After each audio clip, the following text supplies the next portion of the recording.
Batman Superman World's Finest, issue 39, Mark Waid writing with Clayton Henry on the art.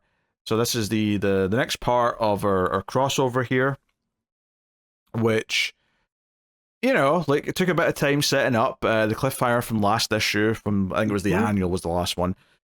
We had young Robin transport time-wise to present day, and that's where we pick up this issue, which they do something interesting here immediately, where like Batman and Dick both get very confused, not because of the obvious reasons, but because Batman starts having like conflicting memories. Like, he remembers a world where Dick disappeared at that age and never came back, but he also still has memories of Dick growing up and becoming Nightwing.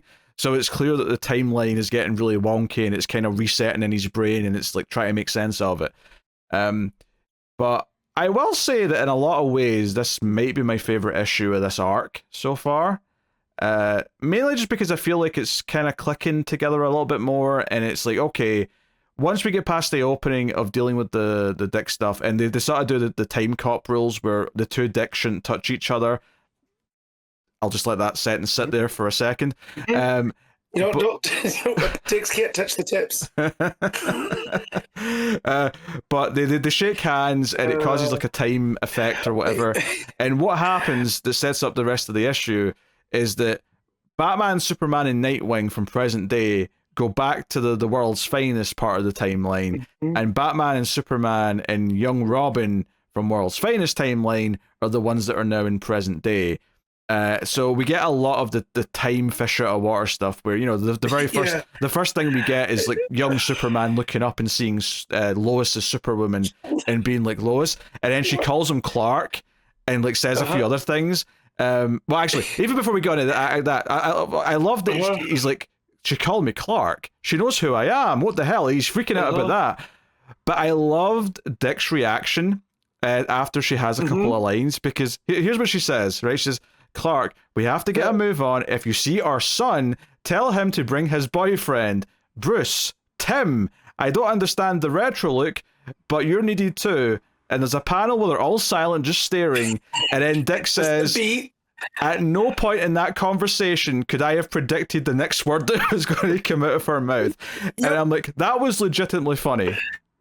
And then he goes, and who's Tim? And then he also has a throwaway line. He goes, how many Robins are there? He's horrified. Yeah, that was in the other scene though. I think that was before they changed again, because someone says which Robin is this, and he's like, wait a minute, how many are there?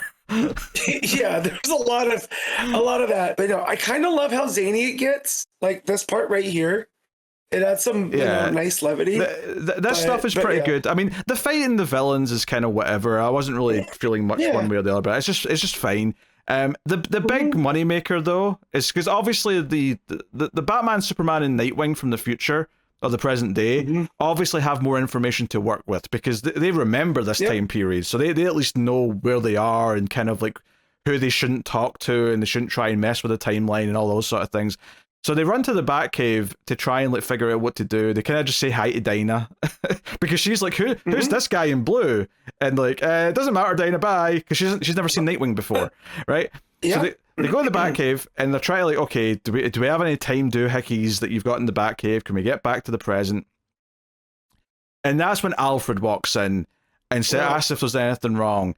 And that panel of both Dick and Bruce looking at each other in shock, it was perfect, right? I mean, I think one of the easiest ways to pull on the heartstrings if you're a Batman fan for the past like 3 years has been bring up Alfred in some capacity, and I think it's not just done this multiple times in different ways.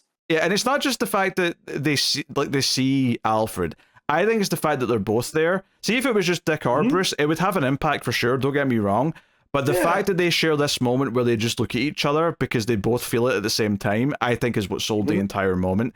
And then, of course, Superman's like, hey, guys, be careful. You can't mess with the timeline. And then Dick says, screw that. I'm hugging Alfred. So he goes, I beg your pardon, Master Bruce. Who on earth is this young man? Like, he doesn't even know that's an older Dick. So, dear. Yeah. So Superman does rein them in a little bit though, and says we can't mess with things.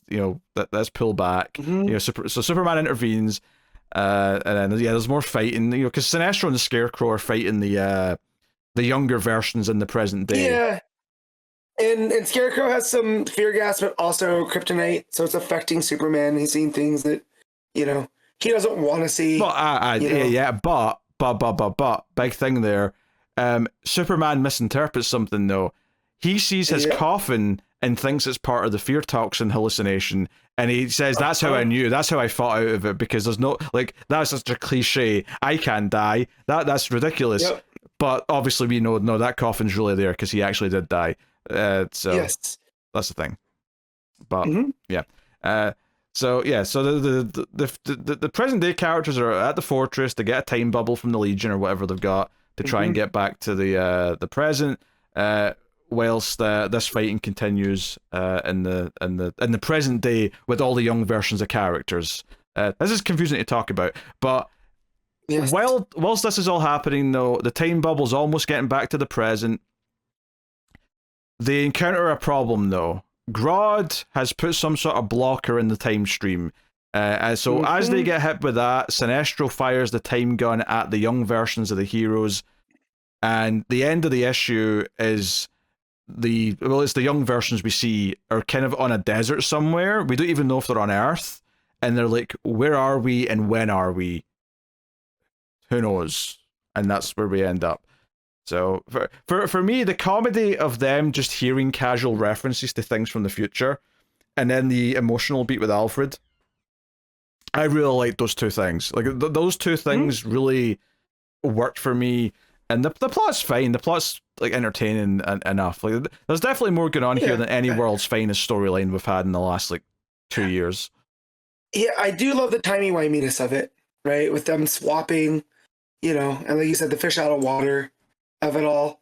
So but no, that one scene with I could have never guessed what the next word she was going to say was. That was really solid. Yeah, just mention they've got a son, mention he's got a boyfriend, then calling him Tim. And what none of this is making any sense. What's happening here? It's really good stuff. Oh dear. And then he doesn't even have time to process, wait, why is Lois flying? What's going on? And I don't even like the whole Lois being Superwoman thing, but it does make this bit funnier. So for sure.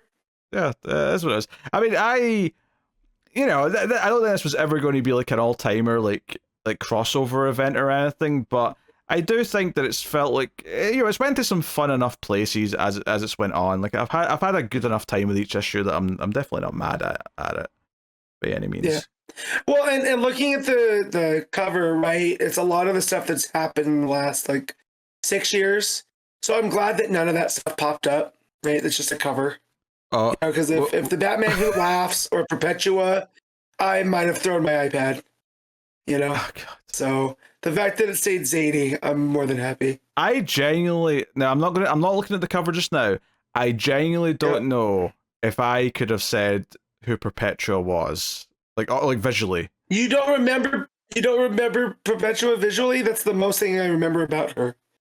I don't know. I'm gonna go back and look at the cover again and see if I can but not because I know she's there now. Though it's probably going to be obvious which one it is. But still, I'm amused. I'm going to check.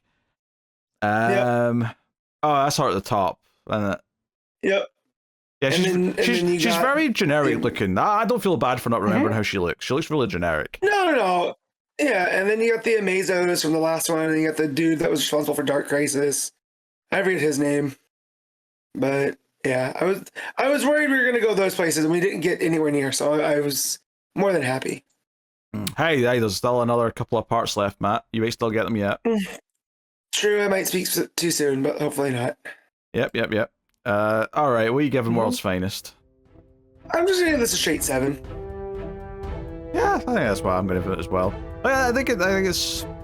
I had enough fun. I'm not mad. It was good. Yeah. But not great.